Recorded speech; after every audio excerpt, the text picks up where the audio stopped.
The thermometer on the rusted porch post read 10 degrees below zero, and the wind tearing through the Montana Valley carried the kind of cold that stopped a beating heart. Sarah pressed her cracked, unwashed hand against the glass of her 8-by-8-foot cabin. Outside, the blizzard howled, burying the landscape in an ocean of white death.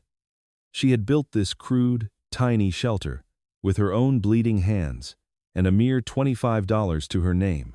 By all laws of nature, she should have frozen to death weeks ago. She looked down at the iron stove in the corner. The fire was roaring, radiating a fierce, life-saving heat. But the impossible truth lay in the wood box beside it. She hadn't chopped a single new log in a month. The dirt clattering against the lid of David's wooden casket sounded like a final, definitive judgment. Sarah Jennings stood at the edge of the open grave, the biting mid-October wind whipping her black wool coat around her fragile frame. She didn't cry. The tears had been violently exhausted in the 3 days since the logging accident that had taken her husband. Now, there was only a hollow, echoing numbness, matched perfectly by the bleak, gray sky over Oak Haven, Montana. Across the grave, shielded by a wide black umbrella, stood her brother-in-law, Richard Jennings. Richard didn't look like a man in mourning. He looked like a predator calculating the weight of a carcass.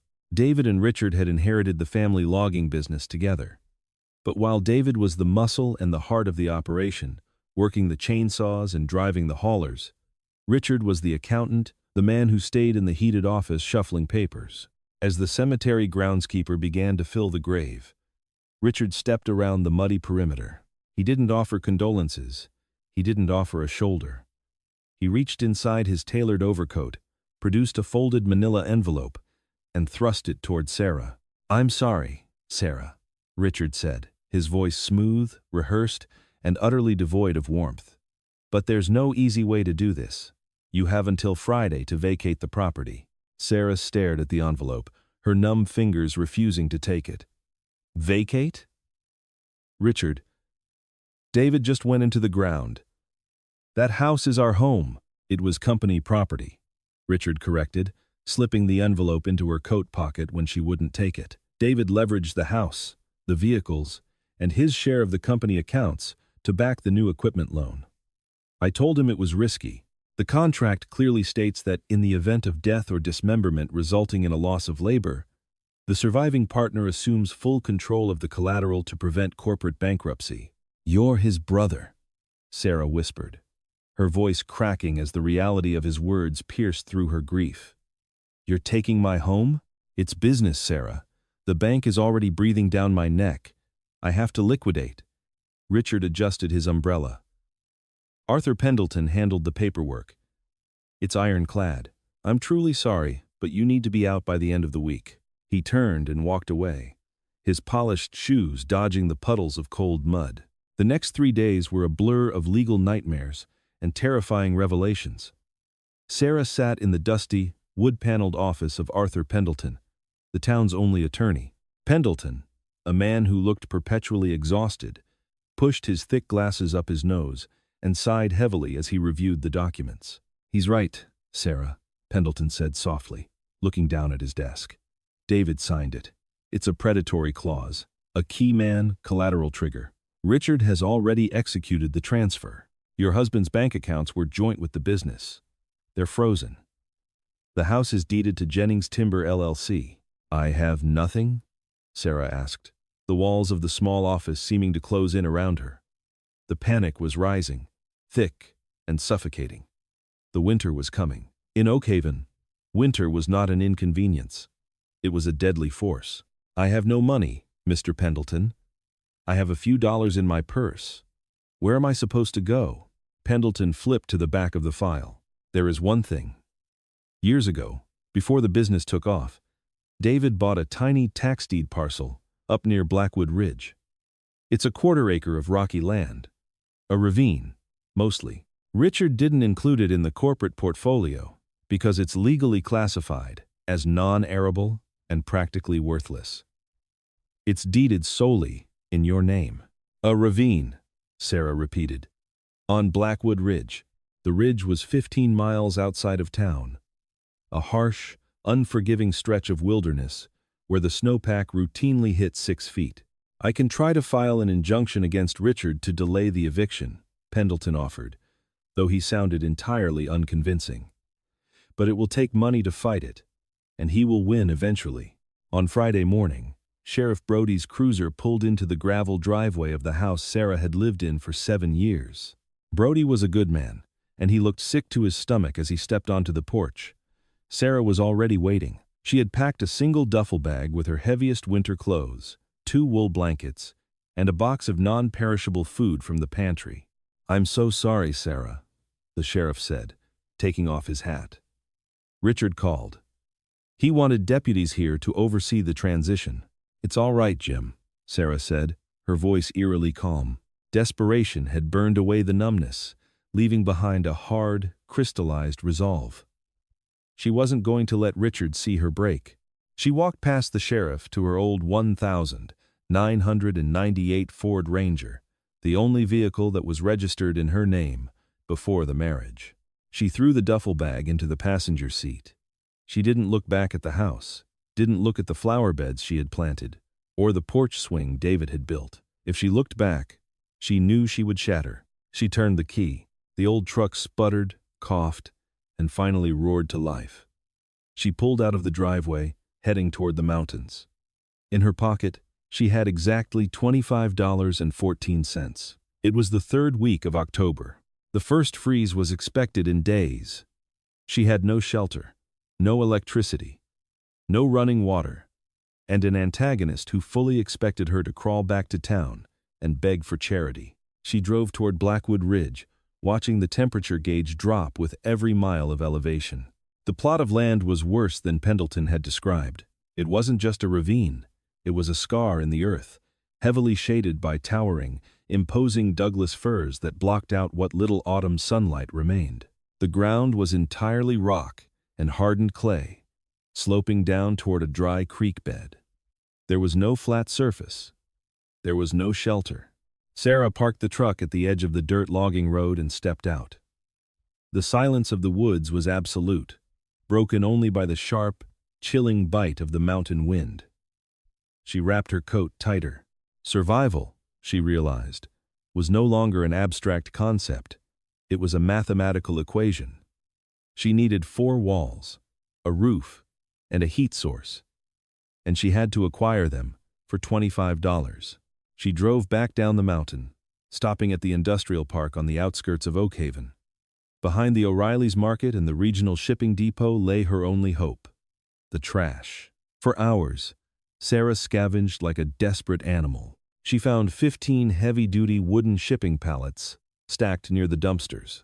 They were cracked, splintered, and heavy, but they were free. It took her 4 grueling trips up and down the mountain road to haul the pallets to her land in the back of her Ranger. By the end of the day, her hands were blistered and bleeding, her muscles screaming in protest. But she had the bones of her shelter. The next morning, she went to Abernathy's Hardware in town. Bill Abernathy, an older man with a bushy white beard who had known David since he was a boy, greeted her with a solemn nod. "What can I do for you, Sarah?" Bill asked gently, leaning on the counter. "I need supplies, Bill," she said, pulling the crinkled bills from her pocket. "But I have a strict budget." She walked the aisles with intense focus. She couldn't afford lumber, insulation, or proper tools. She found a heavy, discarded plastic billboard tarp in the clearance bin, patched with duct tape and smelling of mildew. $4. She bought a massive box of 3-inch galvanized nails. $8. A cheap, plastic-handled handsaw. $7. 2 rolls of heavy-duty duct tape. $6. Her total came to $25 exactly, plus tax. She was short by 14 cents. Bill Abernathy looked at the register, then looked at Sarah's exhausted, pale face. He reached into his own pocket, pulled out a quarter, and dropped it into the till. "On the house, Sarah. You need anything else, you let me know." "Thank you, Bill," she whispered, taking her bag. "I'll be okay." Back at the ravine, the real agony began. Building a shelter alone, without power tools, on uneven, rocky ground, was an exercise in pure torment. Sarah began by digging a flat foundation into the side of the hill, using a piece of scrap iron she'd found near the creek. The earth was cold and unyielding. It took her 2 full days just to carve out an 8 by 8 square of level dirt. She laid 4 pallets on the ground, lashing them together with thick vines and securing them with the galvanized nails. This was her floor. She then began raising the walls, standing the pallets upright, and hammering them together. The wood was dense hardwood, and driving the nails with a rusted hammer she'd found under the truck seat sent painful shockwaves up her arm with every strike. To create a roof, she laid 3 more pallets across the top.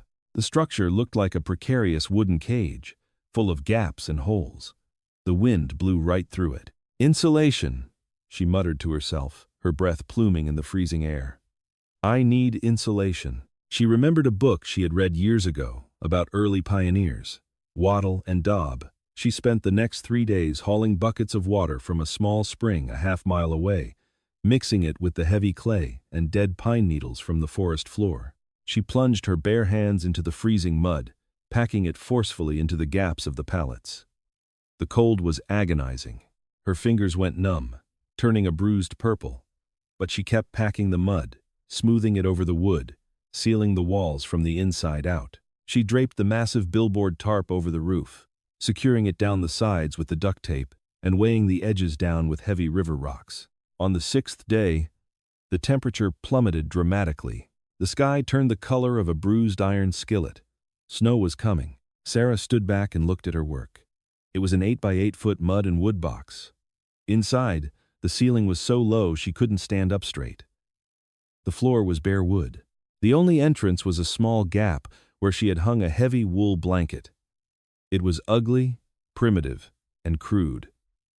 But as she stepped inside and let the blanket fall shut, the howling of the wind vanished. The mud walls held. Now, she needed a fire. She had found an old, rusted 55-gallon steel drum dumped in the ravine. With the cheap handsaw, she had managed to cut a jagged hole in the side for a door and a smaller hole in the top. She scavenged a length of discarded aluminum dryer vent, piping from a trash pile in town, running it from the top of the barrel out through a small gap in the wall, sealing the edges with more mud. It was a dangerous, makeshift stove, but it was all she had. As the first flakes of snow began to fall, drifting down through the dark pines, Sarah walked into the woods to gather fuel. Winter in the Bitterroot Range does not arrive gently. It kicks the door down. By nightfall, on November 14th, a massive front pushed in from the Canadian border, dropping the temperature to a lethal 10 degrees below zero. Inside the tiny $25 cabin, Sarah huddled in her sleeping bag on the pallet floor. She had spent the last 3 hours frantically gathering wood, but she had no chainsaw, no axe, and very little strength left.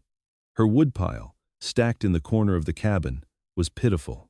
It consisted entirely of fallen, damp pine branches, rotting birch limbs, and whatever small, dead scrub she could break over her knee. It was perhaps enough wood for 2 days. 3. If she only burned a fire at night. After that, the snow would be too deep to scavenge more. She struck a match, her hands shaking violently from the cold, and held it to a wad of dried grass inside the rusted steel drum. The kindling caught. Smoke billowed out of the jagged door before the draft finally caught, pulling the smoke up the aluminum pipe. Sarah fed the fire with thin twigs, watching the flames lick the rusted metal. Slowly, agonizingly, the metal barrel began to heat up. Within an hour, the tiny 8 by 8 space began to warm. The mud walls absorbed the heat, baking hard and radiating the warmth back into the room. Sarah stripped off her heavy coat, a sigh of profound relief escaping her lips. She had survived the first night, but as she watched the fire, a creeping terror settled in her chest. The pine branches burned fast, too fast. They snapped and popped, turning to ash in minutes. She had to feed the stove constantly just to maintain the heat. She looked at her meager pile. It was shrinking rapidly. "I'm going to run out," she whispered into the dim, orange light. "By Thursday, I'll be freezing again." Desperation drove her outside the next morning. The snow was already a foot deep, and the wind was vicious. She trudged down into the deepest part of the ravine, kicking away snow, looking for anything that could burn. Near the frozen creek bed, her boot struck something hard. She dug frantically with her gloved hands. It wasn't a branch. It was a massive, dark knot of wood, half buried in the frozen clay. It looked like an old root burl, perhaps from an ancient hardwood tree that had died a century ago. It was incredibly heavy, dense as stone, and covered in a thick, black, resinous sap. It took her an hour to pry it loose and drag it up the hill to her cabin. She dropped it next to the stove, exhausted, her lungs burning from the frigid air. That night, as her pile of scavenged branches dwindled to a terrifying few sticks, the cold began to seep back through the mud walls. The steel drum was cooling. In a last, desperate bid, Sarah grabbed the heavy, black root burl and shoved it into the dying embers of the stove. She sat back, pulling her sleeping bag around her shoulders, waiting for the smoke to choke out the weak flames. Wet, dense wood from the ground rarely burned well. She expected it to smolder, smoke, and ultimately kill her fire. For 20 minutes, it did exactly that. The cabin grew darker. The chill bit at her nose. Sarah closed her eyes, a tear finally escaping, tracing a hot line down her dirty cheek. She had fought so hard. She had built a house with $25 and her own bare hands. But she couldn't beat the winter. She was going to freeze here, alone, in a mud box. Then, she heard a sound. It was a low, steady hiss. Sarah opened her eyes. Inside the rusted drum, something extraordinary was happening. The thick, black resin coating the dense burl had caught fire. But it wasn't a normal, flickering yellow flame. It was a slow, creeping, intense blue fire. The heat radiating from the stove suddenly spiked. It didn't just warm the air. It hit her skin like the summer sun. The rusted metal of the drum began to glow a dull cherry red near the base. Sarah scrambled backward, alarmed by the sudden, intense output of thermal energy. She watched, mesmerized. The dense root wasn't burning up. It was baking. The blue flames danced across its surface, feeding off the ancient, concentrated sap and the iron-dense heartwood. It burned with the steady, unyielding power of a coal furnace. She fell asleep hours later. The cabin so warm she had to push her sleeping bag off. When Sarah woke up, daylight was filtering through the thin plastic tarp on the roof. The blizzard outside was still raging, the wind screaming against the mud walls. She sat up, bracing for the freezing cold, but she was sweating. She crawled over to the stove. The rusted drum was still radiating immense heat. She grabbed a stick and carefully hooked the metal door open. Inside, the black burl sat entirely intact. It was glowing bright orange from the inside out, a solid block of thermal energy. But it hadn't lost its shape. It hadn't turned to ash. It looked as though it had barely burned at all. Sarah stared at it, her mind racing. What kind of wood was this? How was it possible? She looked at her tiny, pitiful pile of pine branches in the corner. She hadn't touched them since last night. The single burl was heating the entire cabin, and it showed no signs of stopping. A profound, fierce spark of hope ignited in Sarah's chest. She didn't know what lay buried beneath the snow in that ravine. She didn't know the science of the ancient, resin-petrified roots of the bitterroot forest. But as she sat in her $25 cabin, listening to the deadly storm rage outside, she realized one undeniable fact. Richard Jennings had left her out here to die. But the mountain, it seemed, had decided to keep her warm, and she was going to survive. By the first week of December, the fatwood burl had become Sarah's silent savior. But it could not fill her stomach. The box of non-perishables she had packed from her old pantry, 3 cans of condensed chicken soup, a half-empty box of generic saltine crackers, 2 jars of peanut butter, and a bag of dry kidney beans was practically exhausted. For the past 4 days, she had survived on a single spoonful of peanut butter and snow melt boiled over the rusted steel drum. Her body was beginning to consume itself. When she woke in the mornings, the fatigue was no longer just a physical heaviness. It was a deep, agonizing ache in her marrow. Her clothes hung off her frame, the heavy wool coat now feeling like a lead blanket. The $25 cabin kept the lethal wind at bay, but starvation was a quieter, slower death that seeped through the floorboards. Survival demanded calories, and the snow-buried ravine offered none. Desperation forced her hand on a bleak Tuesday morning. The storm had temporarily broken, leaving behind a blindingly bright, frigid world.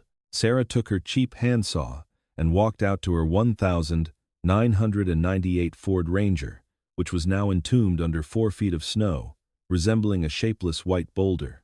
It took her an hour of frantic, exhausting digging with her bare, frost-nipped hands to clear the driver's side door. She popped the hood. The battery was undoubtedly dead, cracked by the sub-zero temperatures. But she wasn't looking for a getaway vehicle. She reached into the engine bay and began ripping out the thin, copper electrical wiring. She stripped away the plastic casing using a sharpened piece of slate, exposing the pliable wire underneath. David had been a hunter. He used to take a week off every November to track elk in the Bitterroot Mountains. And though Sarah had hated the skinning and the butchering, she had paid attention when he talked about game trails and tracking. "Animals are lazy, just like us, Sar," he had said, his voice echoing in her memory, bringing a sharp pang of grief that momentarily overpowered her hunger. In deep snow, they use the path of least resistance. Find the funnels. Find the food. She spent the afternoon wading through waist-deep snowdrifts, scanning the tree line along the ridge. She found what she was looking for near a dense thicket of frosted mountain laurel. A narrow, packed-down trench in the snow, dotted with the tiny, oval droppings of snowshoe hairs. With trembling, clumsy fingers, Sarah fashioned 5 simple slip-knot snares from the copper wire. She anchored them to low-hanging, sturdy branches directly over the beaten paths, adjusting the loops to what she guessed was the height of a running hare's head. It was a crude, desperate gamble. That night, the hunger pains were blinding. She lay beside the glowing orange heat of the Firewood stove, curled into a tight ball, shivering not from the cold, but from the lack of fuel in her own veins. She prayed to whatever god watched over the forgotten corners of Oakhaven for just one rabbit. The next morning, the sky was the color of a fresh bruise, purple and heavy with impending snow. Sarah forced herself out of her sleeping bag. Her vision swam, the edges of the tiny mud cabin blurring. She stumbled out into the freezing air, her boots crunching loudly in the silent forest. The first snare was empty. The wire blew uselessly in the wind. The second was knocked aside. A missed opportunity. As she approached the thicket where she had set the third snare, a jolt of adrenaline pierced her exhaustion.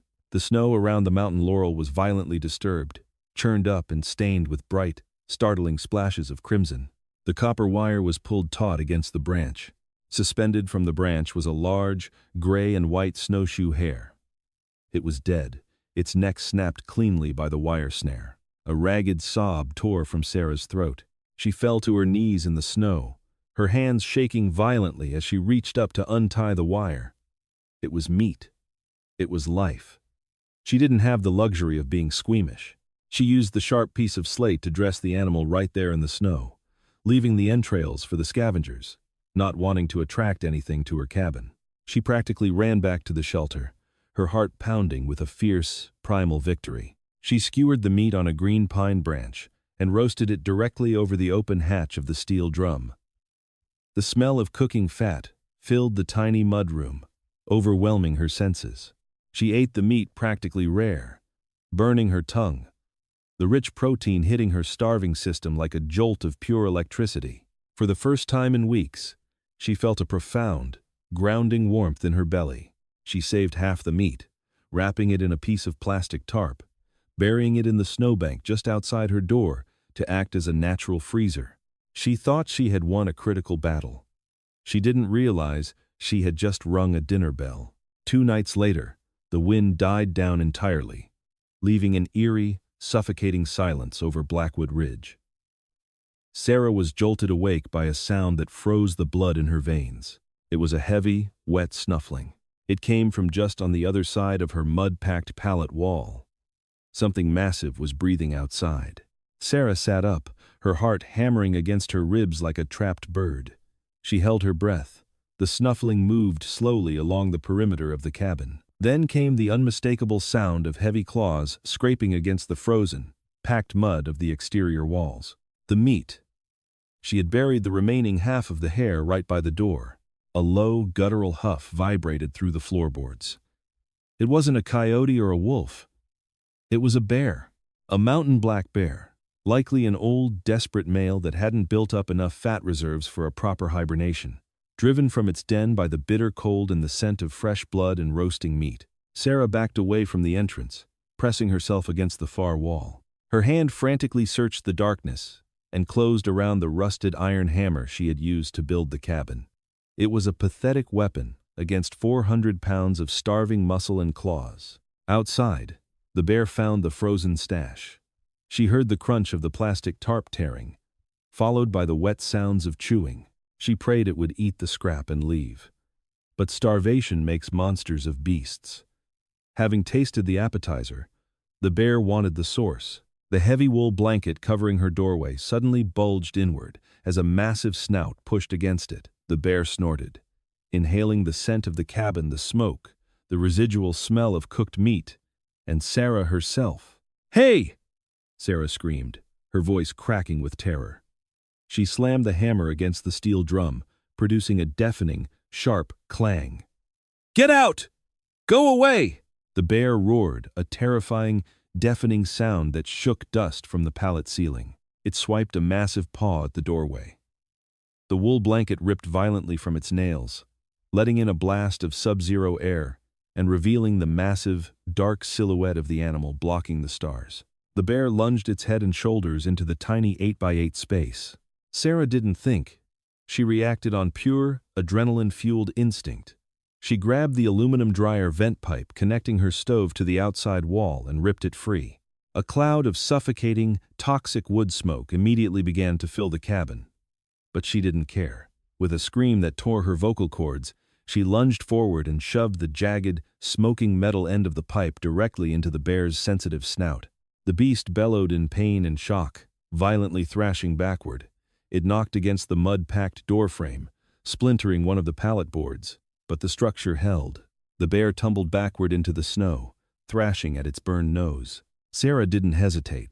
She grabbed the heavy piece of slate and the remaining pieces of copper wire, frantically lashing the torn blanket back across the opening, creating a crude, physical barrier, fully aware it wouldn't stop a determined charge. She sat in the corner, clutching the hammer, the cabin filling with smoke until she had to put her face to the floor to breathe. She waited for the final charge. She waited for the walls to come down. But the silence slowly returned to the mountain. The bear, burned, startled, and realizing the prey was more trouble than it was worth, had retreated into the darkness. Sarah didn't sleep a wink that night. She sat shivering in the smoke-filled, freezing cabin, the reality of her situation crashing down on her. The winter wasn't just cold, it was alive, and it was hungry. Down in the valley, the town of Oakhaven was draped in holiday lights, completely insulated from the savage reality of the ridge. In the heated, mahogany-paneled office of Jennings Timber, LLC, Richard Jennings poured himself a glass of expensive bourbon. He was in an exceptionally foul mood. Across the desk sat Thomas Huck Finley, a veteran logging foreman with a thick, graying beard and a permanent scowl. Huck looked out of place in the clean office, his boots tracking snow onto the Persian rug. "I'm telling you what I saw, Richard," Huck said, refusing the offer of a drink. "I took the snowcat up the north face to check the timber lines for the spring cut.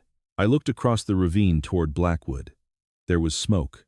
Richard stopped pouring, the bottle hovering over the glass. "Smoke? From what? A camper? Nobody camps on Blackwood in December, Mr. Jennings. It's a death trap." Huck leaned forward, his voice lowering. "It was coming from that useless tax deed plot your brother bought. A steady stream of smoke, day and night. Someone's living up there." Richard's jaw tightened. "Sarah, if she's up there, she's tougher than she looks," Huck said, a hint of reluctant admiration in his voice. "But she won't last. The cold snap coming this weekend is supposed to drop to -20. She shouldn't be there at all," Richard snapped, slamming the bottle down. He walked to the window, looking out over the lumber yard. This was a massive problem.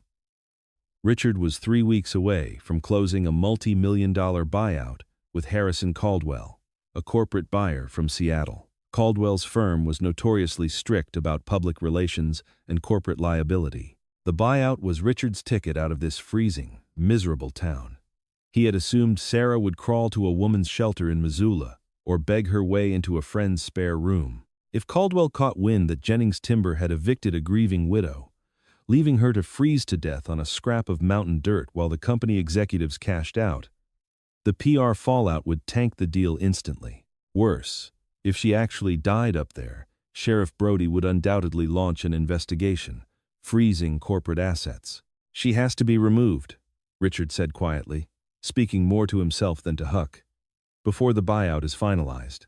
"You want me to take the snowcat up there and bring her down?" Huck asked.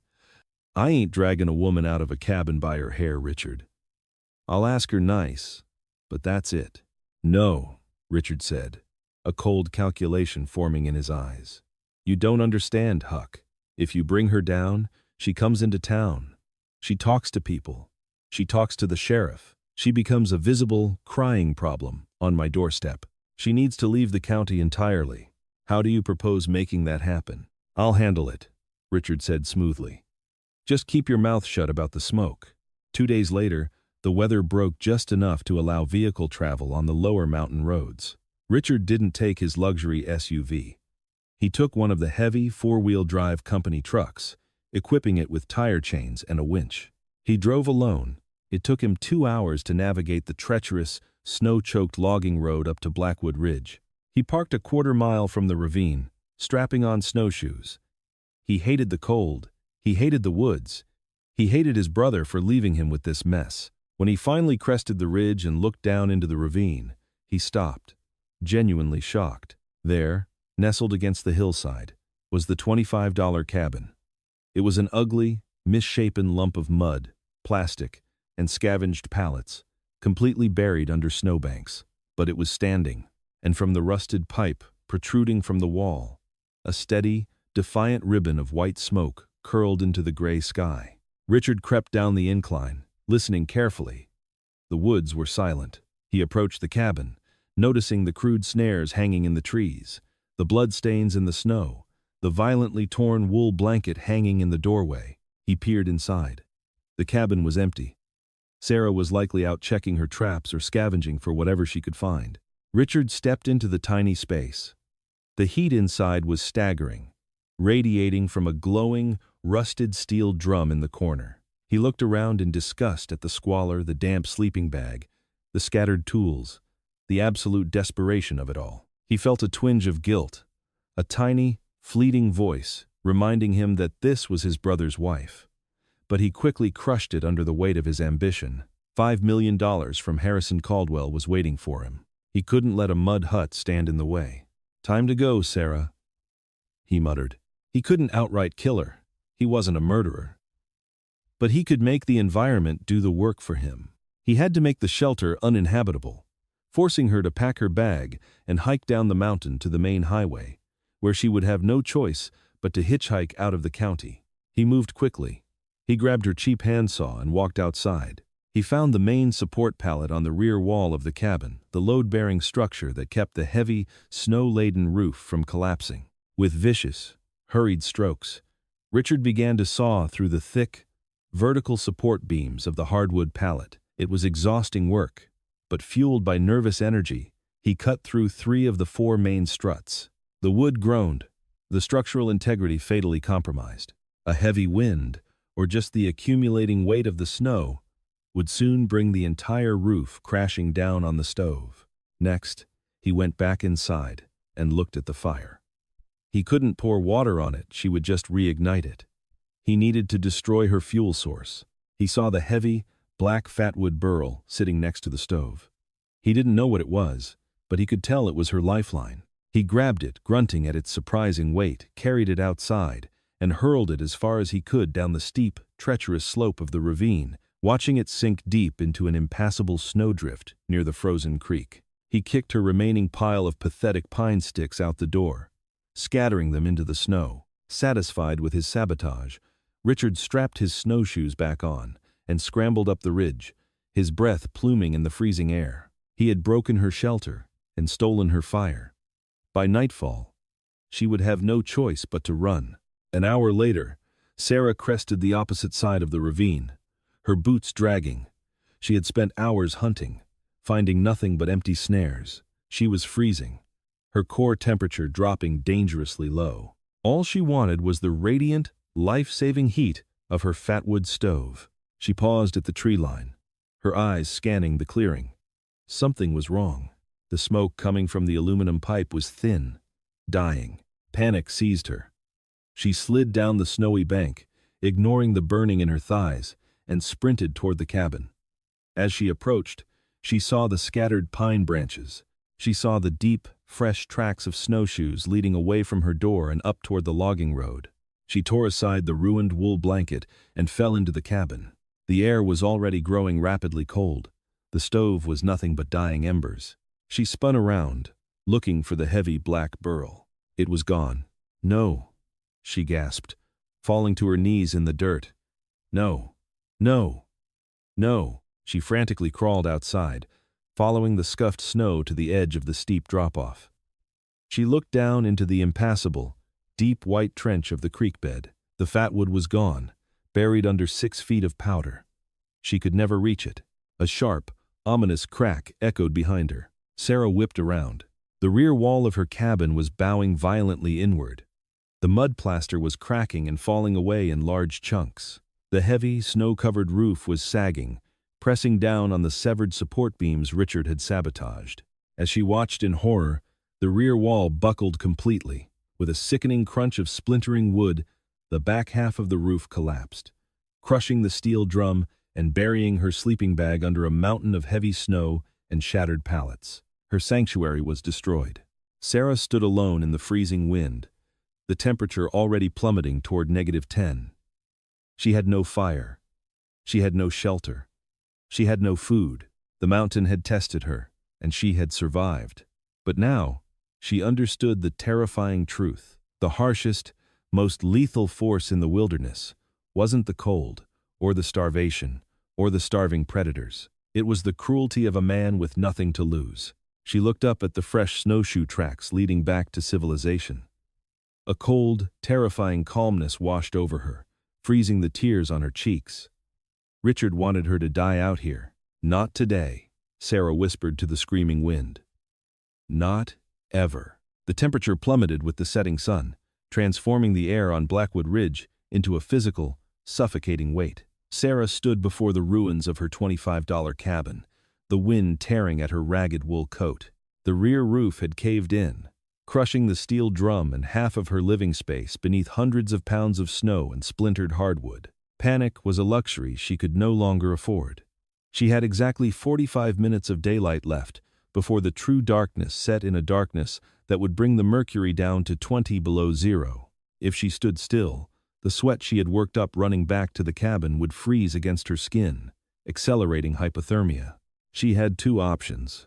She could follow Richard's snowshoe tracks back to the logging road, face a 15-mile hike in a blizzard, and likely die of exposure before she reached the valley floor. Or she could reclaim her stolen fire. She looked down the sheer, treacherous drop of the ravine. The creek bed was 40 feet below, buried under a massive drift of powder that had accumulated over the past month. Somewhere down there, her Firewood burl was sinking deeper into the freezing earth. "Okay," Sarah muttered, her breath freezing instantly in the air. Her voice sounded thin, frail against the howling wind. "Okay." She scrambled to the front half of the cabin, which was still miraculously standing, held up by the mud-packed walls she had meticulously sculpted weeks ago. She dug through the snow and debris, her frost-nipped fingers bleeding, until she found her scavenged coil of copper wire and the heavy vines she had used for lashing. She tied them together, testing the tensile strength with her boot. It wasn't a climbing rope, but it was a lifeline. She secured one end around the thick trunk of a nearby Douglas fir and tied the other around her waist, knotting it with clumsy, numb fingers. Sarah stepped to the edge of the ravine and threw herself over. She immediately plunged waist-deep into the unstable snow. The incline was brutal, nearly a 60-degree drop. Gravity tore at her, pulling her down into the white abyss. The copper wire bit viciously into her waist through her coat, saving her from tumbling head over heels into the rocks hidden beneath the powder. She slid and scrambled downward, the snow packing into her boots and freezing against her calves. Her lungs burned with every frantic inhalation of the icy air. When she finally hit the bottom, she was completely submerged in a trench of soft, suffocating snow. The silence down here was absolute, the wind blocked by the high walls of the ravine. She began to dig. She had seen the trajectory of Richard's throw, but the snow had swallowed the heavy burl without a trace. She dropped to her knees, using her bare, bleeding hands as shovels, sweeping wide arcs through the powder. 10 minutes passed, then 20. The sun dipped below the ridgeline, painting the sky in violent shades of violet and bruised black. Sarah's core temperature was plummeting. The violent shivering had stopped a terrifying medical indicator that her body was shutting down, pulling all remaining warm blood to her vital organs and abandoning her extremities. Her hands were gray, completely devoid of feeling. "Please," she whispered, her voice slurring slightly as her brain struggled to process oxygen. She dug frantically, behaving like a starving animal digging for a root. "Please." Her right hand struck something solid. It wasn't a rock. It had a slight, tacky give to it. Sarah fell forward, clearing the snow with her forearms. There, buried under 4 feet of ice and powder, was the black, resin-soaked Firewood burl. It was nearly the size of a bowling ball and weighed almost as much. Tears of pure, agonizing relief froze instantly on her eyelashes. But the victory was only half the battle. Now, she had to climb a 40-foot, 60-degree incline while carrying 50 pounds of dense wood, dragging herself up by a thin copper wire. She hugged the heavy burl to her chest, securing it inside her coat to free her hands, the rough bark tearing at her sweater. She grabbed the copper wire and began to pull. The ascent was an exercise in pure, excruciating torture. For every 2 feet she pulled herself up, the snow gave way, sliding her back 1 foot. Her muscles screamed, flooded with lactic acid. The wire sliced through her cheap gloves, cutting into her palms, but she couldn't feel the pain. She focused entirely on the tree line above, narrowing her entire universe to the next inch, the next pull, the next breath. When she finally crested the ridge and collapsed onto the flat ground beside her ruined cabin, darkness had fully claimed the mountain. She lay on her back, the heavy burl resting on her chest, staring up at the indifferent, icy stars. She wanted to close her eyes. The urge to simply sleep, to let the warm, fuzzy veil of hypothermia wash over her, was overwhelmingly seductive. But the image of Richard Jennings' smug face, of his tailored coat and his snowshoes, flashed in her mind. Anger, hot and bright, flared in her chest. Sarah rolled over, dragging the burl toward the ruins of her shelter. She didn't have the strength to rebuild the roof. Instead, she utilized the collapse. The back half of the roof had fallen at an angle, creating a tight, low A-frame against the surviving mud walls. The heavy snow that had crushed it was now, ironically, the greatest insulation she could ask for. Snow is packed with trapped air. It is nature's perfect blanket. She dug out the crushed steel drum. The rusted metal was dented and warped, but the bottom half was intact. She wedged it into the small, surviving pocket of space beneath the collapsed pallets. She shoved the Firewood burl inside, struck a match with hands that refused to stop shaking, and ignited a handful of dry moss she had kept in her pocket. The resin caught. The slow, intense blue flame flickered to life. Sarah crawled into the tiny, snow-covered cavity, pulling the remnants of her ripped wool blanket over the opening. The space was no larger than a doghouse. She couldn't sit up. But as the Firewood began to bake, radiating that impossible, furnace-like heat, the tiny snow cave warmed rapidly. The heat hit her freezing skin like a physical blow, bringing with it the agonizing, burning pain of blood returning to deadened nerves. She curled around the dented steel drum, her teeth chattering so violently she feared they would crack. But as the hours passed, the blue flames held steady.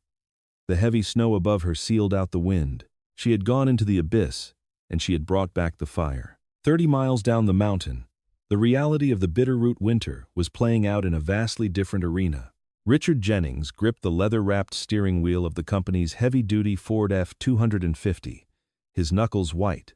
The weather forecast had predicted a severe cold snap, but it had entirely failed to predict the localized, violent squall that was currently tearing across the logging roads.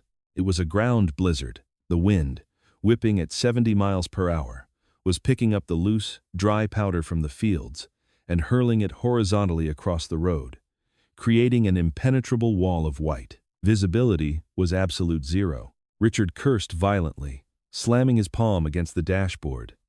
The heated leather seat and the blast of the truck's climate control did little to calm his rising panic. He had expected to be back in his mahogany office by now, pouring a celebratory drink, confident that the problem of his sister-in-law had been permanently, naturally resolved. Instead, he was creeping along the treacherous switchbacks of Miller's Drop at 5 miles an hour, praying he didn't steer over the cliff edge. "Stupid, useless woman," he hissed, blaming Sarah for his current predicament. If she had just left the house quietly, none of this would be necessary. Suddenly, the truck's headlights illuminated a massive, jagged shadow directly in his path. It was a fallen ponderosa pine, brought down by the sheer force of the gale, blocking the entire width of the narrow logging road. Richard slammed on the brakes. The heavy truck, despite its snow tires and four-wheel drive, immediately lost traction on the polished black ice beneath the powder. The anti-lock braking system violently stuttered, but the momentum carried the 4-ton vehicle forward in a sickening, uncontrollable slide. "No, no, no!" Richard shouted. The truck hit the heavy trunk of the fallen pine at an angle. The impact was deafening. The airbags deployed with a violent punch of white powder and force, slamming into Richard's face and snapping his head back. The truck careened off the tree, sliding sideways toward the edge of the road.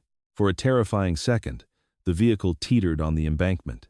Then, the soft shoulder gave way. The F-250 slid down the steep, snow-covered embankment, crashing through heavy brush and small saplings before slamming nose-first into a massive granite boulder hidden beneath a drift. The sound of crunching metal and shattering glass echoed into the roaring wind. Inside the cab, Richard groaned, pushing the deflated airbag away from his bloody nose. He was disoriented, his ears ringing from the impact. He unbuckled his seatbelt and tried the door handle. It was jammed shut, the frame warped by the collision. He kicked at it frantically until it popped open, letting in a blinding, suffocating blast of sub-zero wind. He stumbled out into the waist-deep snow, immediately sinking. The cold hit him like a physical wall, stealing the breath from his lungs. He was wearing an expensive, tailored Italian wool overcoat, a silk scarf, and leather dress boots.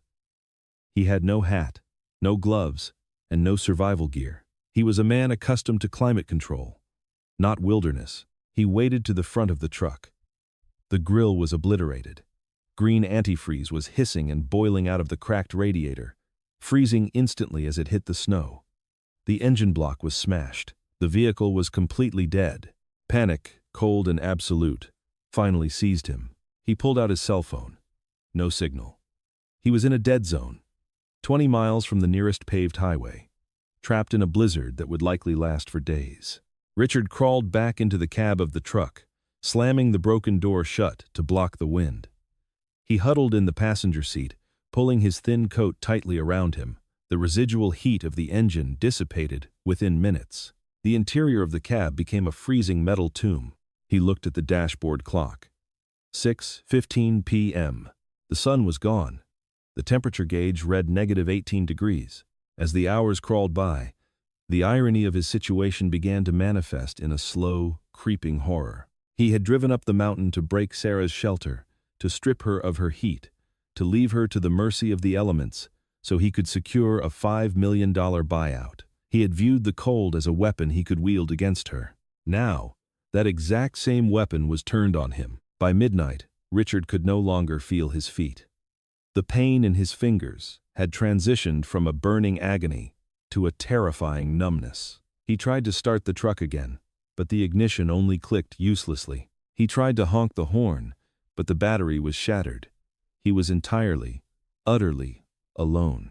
He closed his eyes, his breath frosting on the shattered windshield. In his mind's eye, he didn't see his luxury office or his bank accounts. He saw the tiny, crude mud cabin on Blackwood Ridge.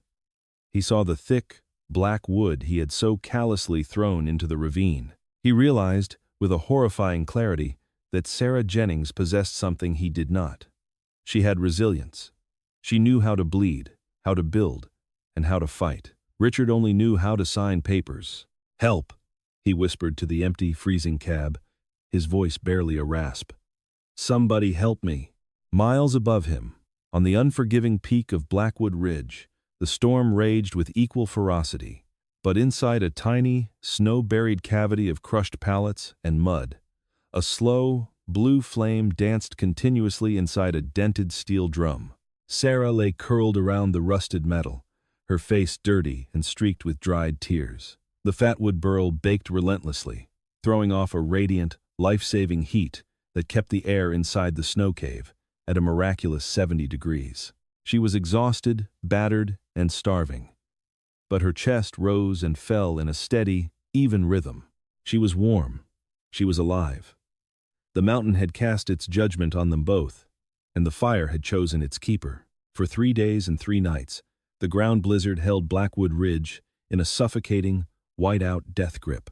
Inside the collapsed ruins of the $25 cabin, time ceased to exist for Sarah Jennings. There was no day or night, only the hypnotic, slow-dancing blue flame of the fatwood burl inside the dented steel drum. The heavy snowpack, acting as her roof, had perfectly insulated the tiny pocket of air, keeping the internal temperature hovering near 65 degrees. But while the fire had saved her from the freezing air, it could do nothing to stop the relentless, internal cannibalization of starvation. By the morning of the 4th day, Sarah's body had entered the final, critical stages of malnutrition. Her vision was bordered by a persistent, gray static. When she tried to move her arms to feed a small piece of scavenged moss to the fire, they felt as though they were submerged in wet concrete. The hunger pains had mercifully stopped 48 hours ago, replaced by a profound, terrifying euphoria, a terminal lucidity. Her brain, starved of glucose, was misfiring, flooding her system with a false sense of peace. She hallucinated David. He was sitting cross-legged on the dirt floor across from the stove, wearing his favorite flannel shirt, entirely untouched by the dirt or the cold.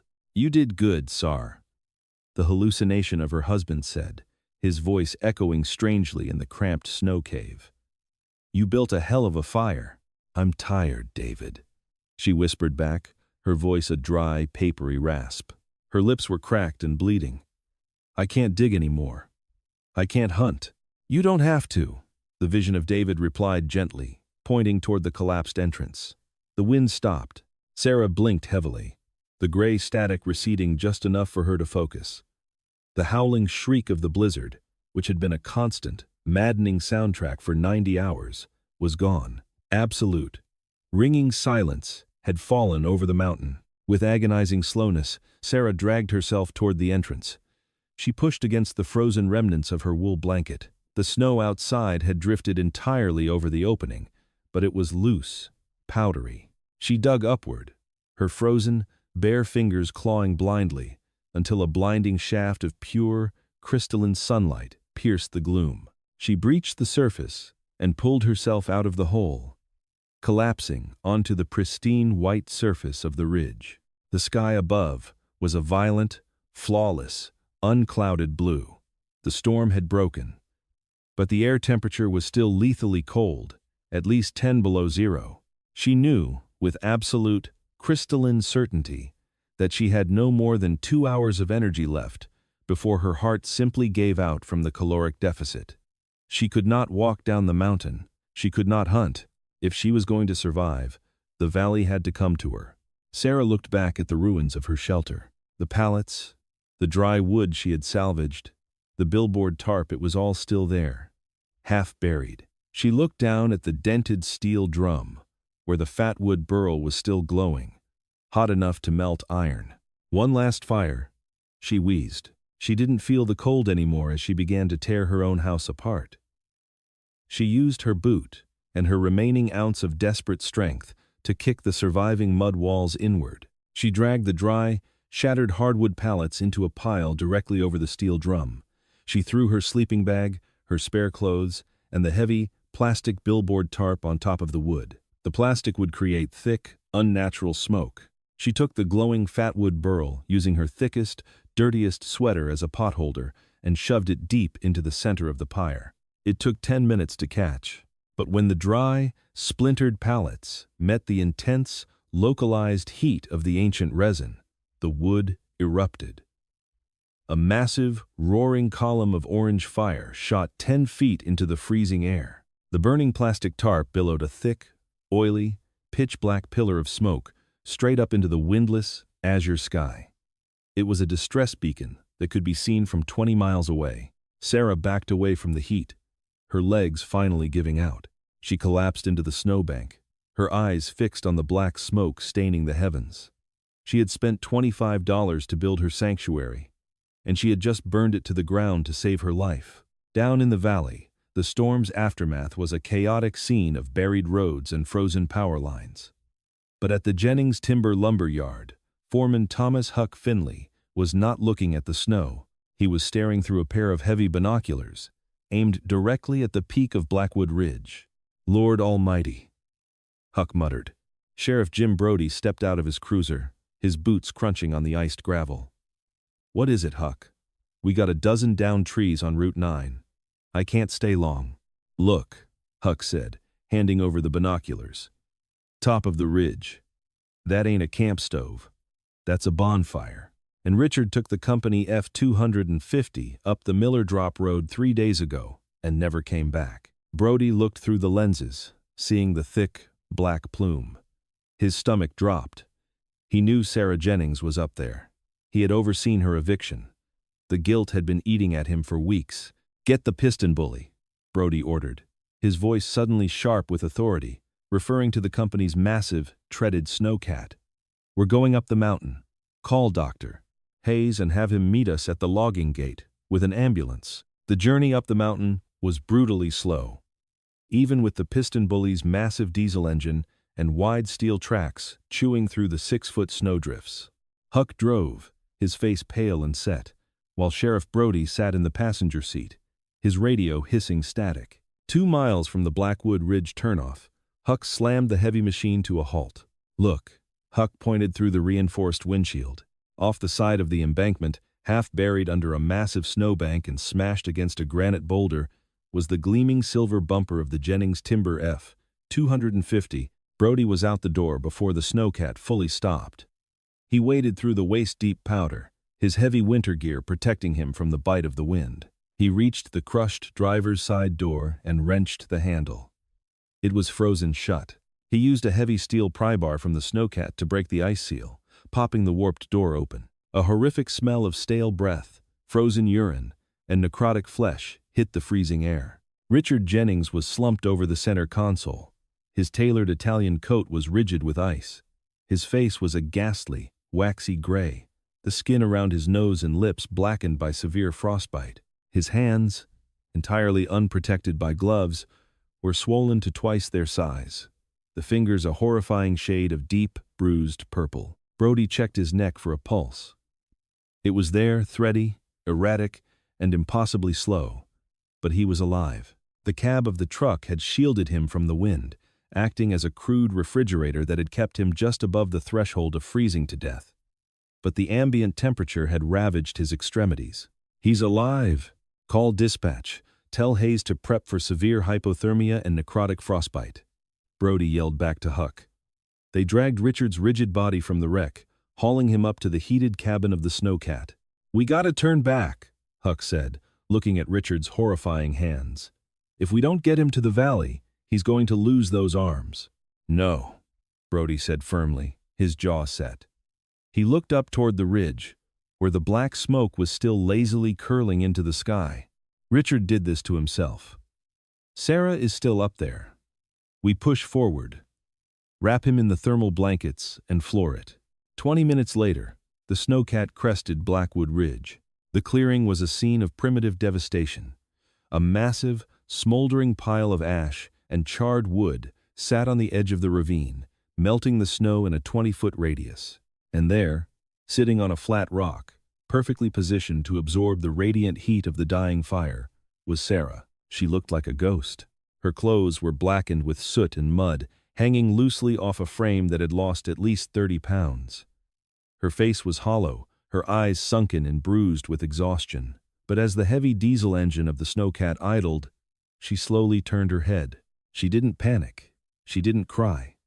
She just stared at the sheriff with a quiet, terrifying intensity that made Brody's blood run cold. She had looked into the abyss of the winter, and the winter had blinked first. Brody rushed forward, pulling a heavy wool emergency blanket from his pack and wrapping it over her shoulders.